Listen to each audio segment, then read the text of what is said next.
అందరికీ నమస్తే, welcome to our channel. National international కలిస్తే ఏ విధంగా ఉంటుందో ఈరోజు అదే మాదిరి మరి ఇంటర్నేషనల్ బిజినెస్ మ్యాన్ అటువంటి అదేవిధంగా మైక్రోసాఫ్ట్ అధినేత బిల్ గేట్స్ మన ఏపీకి వచ్చారు. మరీ ముఖ్యంగా మన విజనరీ నాయకుడైనటువంటి నారా చంద్రబాబు నాయుడు గారిని కలవడం జరిగింది.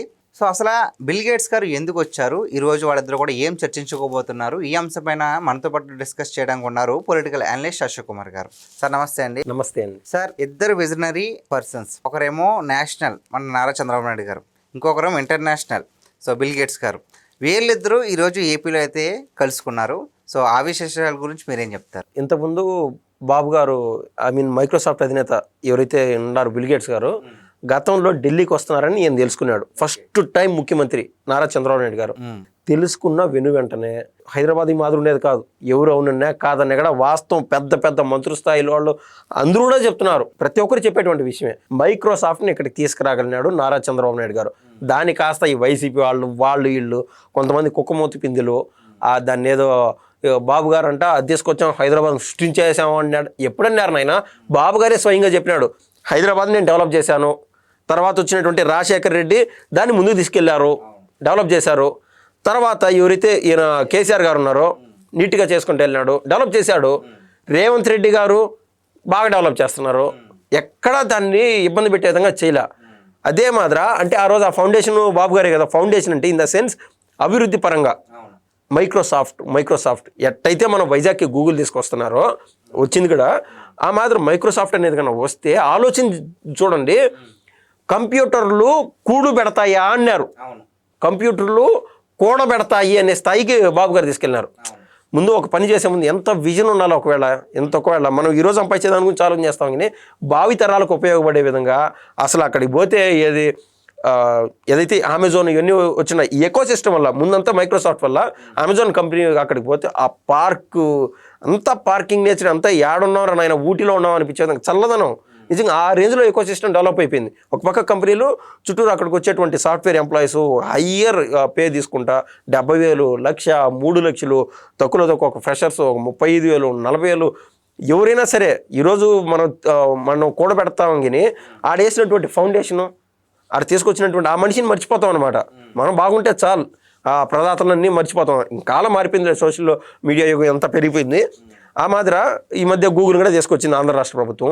ఇప్పుడు మళ్ళీ మైక్రోసాఫ్ట్కి వాళ్ళకి మళ్ళీ పింగ్ చేశారు. అయితే ఈయనకున్నటువంటి రిలేషన్ ఇందాక ఢిల్లీకి వస్తున్నాడని తెలుసుకున్న వెంటనే మేము మాట్లాడతాము బిల్ గేట్స్ గారితో అంటే నేను పొలిటీషియన్స్తో నేను మాట్లాడను అని కరాఖండిగా చెప్పేశాడు. లేదు ఒక 5 నిమిషాలు చాలు అని నెట్టొకట ఒప్పించుకున్నాడు బాబు గారు. అన్నాం కదా, మామూలుగా అంటారు కదా, కాళ్ళకు బలపం కట్టుకొని ప్రపంచం అంతా తిరిగినాడు బాబు గారు పెట్టుబడుల కోసం అని చెప్పి. ఊరికే ఇంత కష్టపడడం, నెక్స్ట్ సార్ వచ్చి ఎవరినో గెలిపాడు, ఎంత జరుగుతూ వచ్చింది ఆయన చరిత్ర అంతా పాపం ఆ మాదిరి జరిగిపోయింది. సరే ఇంక ఢిల్లీకి పోయినాడు, 5 నిమిషాల ప్రజెంటేషన్ కాస్త 1:50 నిమిషాలు 1:30 పైన అయిపోయింది. అంటే సబ్జెక్ట్ లేకుండా నేను మాట్లాడుతూ ఉంటాను, ఊరికే వినలేవు కదండి. ఒకటి అది ఉండదురా పాయింట్ అని ఆ టైం ప్రొలాంగ్ అయిపోయింది. ఆ మనిషికి దాదాపు ప్రతి 10 నిమిషాలు కూడా ఇంపార్టెంట్. ఏది ఎన్నగలసాలా మళ్ళీ ఒరిస్సా వాళ్ళు ఏమన్నా టైం తీసుకున్నారేమో, వేరే వాళ్ళు ఏమన్నా టైం ఇట్లుంటుంది. ఆయన ఆయన దగ్గర కూడా 1:30 నిమిషాలు టైం తీసుకోగలిగి దేశంలో ఎక్కడా లేని విధంగా అప్పటికే గుజరాత్ కూడా డెవలప్ అవుతూ వస్తుంది. ఇంకా ఆల్రెడీ యూపీ డెవలప్డ్, ఇంకా ముంబై, అనేక మహానగరాలు ఉన్నాయి, చెన్నై కావచ్చు, బెంగళూరు కావచ్చు, అనేక మహానగరాలు. వాటన్నిటిని తలదనే విధంగా మైక్రోసాఫ్ట్ని తీసుకొచ్చాడు, పెట్టాడు. చుట్టూరు ఇక్కడ కనిపించేటువంటి యాక్సెంచర్ అంట ప్రతి ఒక్క కంపెనీలో మొత్తం ఎకో సిస్టమ్ డెవలప్ అయిపోయింది. అది బాబు గారి రేంజ్. ఇప్పుడు ఆయనకున్నటువంటి సాన్నిహిత్యంతో ఈయన ఏం ఆలోచన చేసినాడు, సొంత లాభం కొంత మానుకో అని ఎట్టయితే అంటారో ప్రతి ఒక్క కంపెనీలో సోషల్ సిఎస్ఆర్ ఫండ్స్ అంటారు, కార్పొరేట్ సోషల్ రెస్పాన్సిబిలిటీ అని, దానికి సంబంధించిన ఫండ్స్ వస్తూ ఉంటాయి. కొంతమంది ఒక ఎగ్జాంపుల్ చెప్తాను, మీరు ఊహించుకోండి. ఒక ఎంపీ తన పదవి నుంచి వెళ్ళేలోపు రిజైన్ అయిపోయి, అంటే ఆ ఎన్నికలు సమయం ఆసనమైనప్పుడు ఆ ఎంపీ లాడ్స్ కింద ఫండ్స్ మూలుగుతూనే ఉంటాయి. 30-40 కోట్లు, తక్కువలో తక్కువ 30-40 కోట్లు మూలుగుతుంటాయి. అది ఖర్చు పెట్టడానికే నీకు ఎవరైనా సరే పార్టీలకు అతీతంగా అంటే ఉండే డబ్బులు కూడా నీకు ఖర్చు పెట్టడానికి కూడా టైం ఉండదు, అంత మంచి మనసు రాదు.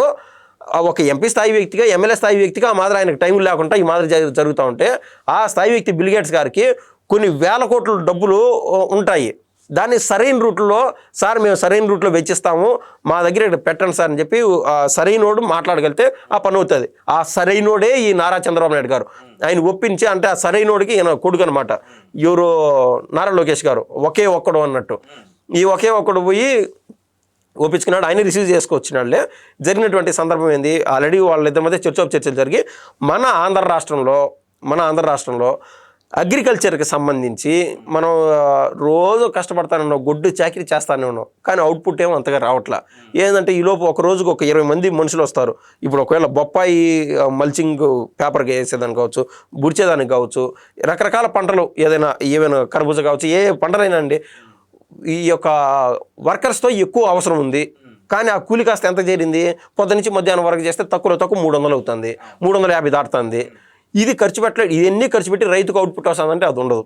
ఈలోపు ఈ యొక్క అగ్రికల్చర్లో ఏదైతే ఏఐ టెక్నాలజీస్ వాడి, నేను మొన్న ఇంటికి పోయినప్పుడు నేను చూశాను, ఏది ఒక విమానం ఏందో వచ్చిందిరా నాయన కిందికి అనుకునేట్టుగా, అంటే డ్రోను పిచికారీ చేస్తుంది మందుని.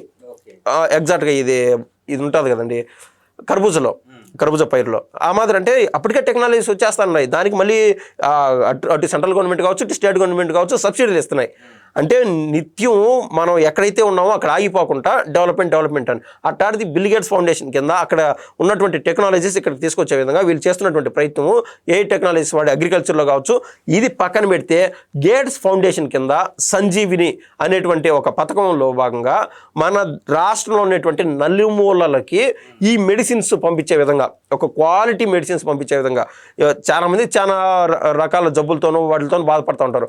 ఆ మెడిసిన్స్ ఉపయోగపడే విధంగా అసలు ఆ టెస్టులు చేసి అసలు ఆ బ్లడ్లో ఏమి తప్పులు ఉన్నాయి, ఏమన్నా జబ్బులు ఉన్నాయా ఎన్ని కనుక్కునే విధంగా ఈ గేట్స్ ఫౌండేషన్కి సంబంధించి సంజీవిని అనేటువంటి కార్యక్రమం ద్వారా అట్లా రాష్ట్ర ప్రజలకు ఉపయోగపడే విధంగా, అంటే బిల్ గేట్స్ గారిని ఎంత వాడాలో, అంటే ఆ కార్పొరేట్ సోషల్ రెస్పాన్సిబిలిటీ ఫండ్స్ కింద కావచ్చు, ఆయన ఫౌండేషన్ కింద విడుదల చేసే డబ్బుల రూపంలో కావచ్చు, అది మా రాష్ట్రానికి చేయండి, మేము పరిస్థితులు బాగలేవు మా రాష్ట్రంలో అని చెప్పి ఒప్పించి గెలిపించినారు మన ఎవరైతే నాయకులు ఉన్నారో అధినేతలు. నారా చంద్రబాబు నాయుడు గారు కావచ్చు, నారా లోకేష్ గారు కావచ్చు. అంటే ఐటీ శాఖ మినిస్టర్గా ఎంతో పాత్ర ఉన్నది దీంట్లో.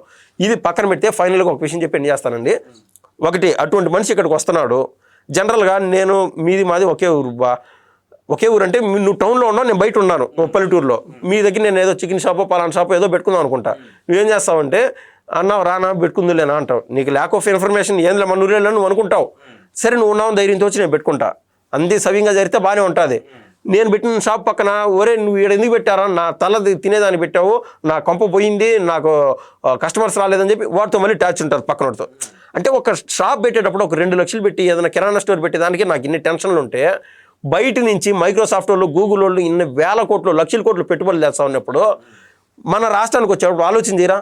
మీరు ఎవరన్నా మీకు ఆపోనెంట్ పార్టీస్ వాళ్ళు ఏమన్నా ఇబ్బంది పెడతారా, టార్చర్ పెడతారా, ఏమన్నా దాడులు చేస్తారా, ఎట్లుంటాయి విషయాలని చెప్పి పక్కుండే నేను ఊరిలో పెట్టడానికే ఇన్నిసార్లు ఆలోచన చేస్తానే. విదేశాల్లో ఏడనో ఉండేవాళ్ళు ఇండియాకి రావడం, ఇండియాలో ఏపీకి రావడం ఖచ్చితంగా కనుక్కోరా. మీ రాష్ట్రంలో ఎవరైనా విపరీత భావాలు గల వాళ్ళు ఉన్నారా, ఏమైనా ఇబ్బందులు ఉంటాయా రాజకీయంగా అంటే? ఒక సీఎం హోదాలో ఉన్నటువంటి నారా చంద్రబాబు నాయుడు గారిని కలవడానికే ఆయన ఇష్టపడాల. అప్పుడు పాలిటిక్స్తో మాకేం పని, మేము పొలిటికల్ లీడర్ కలవమన్నారు. అట్టాడిది ఇప్పుడు ఈ రోజున ఇంత దూరం వచ్చి పెట్టుబడి పెడుతున్నారంటే నేను అనుకుంటున్నాను నారా లోకేష్ గారు అబద్ధాలు చెప్పినారు. ఏమైనా అబద్ధాలు చెప్పినారంటే, జగన్మోహన్ రెడ్డి గారు ఈజ్ సో ఫ్రెండ్లీ, ఆయన పెద్ద శాంత కాముకుడు అని ఆయన చెప్పింటాడని నేను భావిస్తున్నాను. లేకుండా అంటే వాళ్ళు అంత ధైర్యంగా పెట్టుబడి పెట్టరు. ఎందుకంటే మనం చూస్తున్నాం వరల్డ్ బ్యాంక్ నుంచి అమరావతికి డెవలప్మెంట్ కోసం నిధులు అడిగితే పోయి మెయిల్ రాయడము, రకరకాల సదస్సులో వాళ్ళని అడ్డపడడం. మరి ఆయన వచ్చిన తర్వాత కూడా ఇలా చేస్తే, ఒకవేళ ఇప్పుడు అబద్ధం చెప్పారని మీరు అంటున్నారు నారా లోకేష్ గారు, ఓకే వాళ్ళు వచ్చారనుకుందాము, మరి ఇప్పుడు కూడా వాళ్ళు ఏం మానుకోరు కదా, వైసీపీ వాళ్ళు వాళ్ళ పోకడలు మానుకోరు కదా, మరి అప్పుడు ఎలా ఫేస్ చేస్తారంటారు?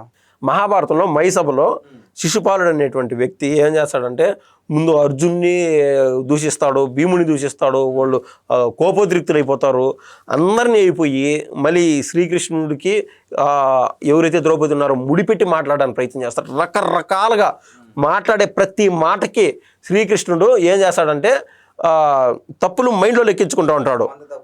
100 వాళ్ళ తల్లికి మాట ఇచ్చింటాడు కాబట్టి అప్పుడు దాకా నేను ఏమి చేయను అని ఆ మాట చెప్పింటాడు. అందుకు ఈయన మైండ్లో లెక్కించుకుంటూ ఉంటాడు శ్రీకృష్ణుడు. ఏం చేస్తాడంటే తెలిసి ఎవరైతే శిశుపాలుడు ఉన్నాడో ఒక్కొక్క తప్పు చేసేటప్పుడల్లా బొడ్డులో నుంచి తీసేది ఇట్లా అనేది తప్పని తెలుసు, ఆయన కౌంటర్లు చేసుకుంటూ వస్తున్నాడు. కానీ అది సందర్భం మొత్తం దేశవ్యాప్తంగా రాజులు వచ్చింటారు, అందరిలో శ్రీకృష్ణుడిని వీళ్ళందరినీ చీప్ చేసేయాలని చెప్పి భూషణలు పచ్చి బూతులు మాట్లాడేస్తారనమాట. ఆఖరికి ఇంకొక తప్పు అందామని ఇటు ఎత్తుక్కుంటే ఇంకొకటి ఉండదన్నమాట, ఏది నెమలికి ఉండదు, 100 తప్పులు అయిపోయినాయి. ఏం చేస్తాడు శ్రీకృష్ణుడు, వాళ్ళ అమ్మకి ఇచ్చినటువంటి మాట అయిపోయింది, దాటిపోయింది, ఇంకా ఓపిక లేదు. అతని కర్మ నుంచి అతన్ని కాపాడటమే, ఆయన వధించేస్తాడు. అతని కర్మ నుంచి అతన్ని కాపాడటమే, అందులో భాగంగా ఆయన చంపేస్తాడు అనమాట. ఇది ఒక సుదర్శన చక్రాన్ని వదిలేసి చంపేస్తాడు. అది జరిగినటువంటి వ్యవహారం. లేకుండా ఈయన తప్పుల మీద తప్పులు చేసుకుంటూ ఉంటే ఏదైతే ఆయన ఆత్మ ఉంటుందో లోపల ఇన్నర్ సోల్ బాడీని దహించి వేస్తూ ఉంటుంది ఆ తప్పులు, దాని నుంచి ఆయన్ని ఫ్రీ చేసేస్తాడు పనులే అని. అది జరిగినటువంటి సందర్భం. అదే మాదిర ఇన్ని తప్పులు క్షమాగుణాలు అన్నీ చేసుకుంటూ వచ్చారు. జగన్మోహన్ రెడ్డి గారికి ఆప్షన్స్ ఇచ్చుకుంటూ వచ్చారు. ఈసారి కన్నా ఇట్లాంటి తప్పులు అంటే విదేశీ పెట్టుబడులు ఎక్కడి నుంచి అయితే వస్తున్నాయో ఇక్కడికి, వాటికి అడ్డుపడే విధంగా, వాళ్ళని హింసించే విధంగా చేస్తే, ఆల్రెడీ నిర్మలా సీతారామన్ గారు మన పార్లమెంట్లో చెప్పారు, టిల్ 2047 విదేశాల నుంచి ఏ పెట్టుబడులు వచ్చినా, మరీ ముఖ్యంగా ఏఐకి సంబంధించి కానీ ఐటీ టెక్నాలజీస్లో కానీ పెట్టుబడులు వస్తే నో ట్యాక్సేషన్, 0 ట్యాక్సేషన్ అంటే నరేంద్ర మోడీ గారు కూడా ఈ యొక్క టేబుల్ తట్టారు. మనం చూసాం.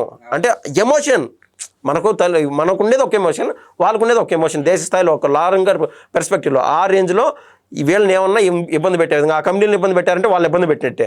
ఇది కన్నా జరిగితే ఇంక జగన్మోహన్ రెడ్డి గారు ఆ శిశుపాలుడు మాత్రం తను దగ్గర చేసుకున్నట్టే.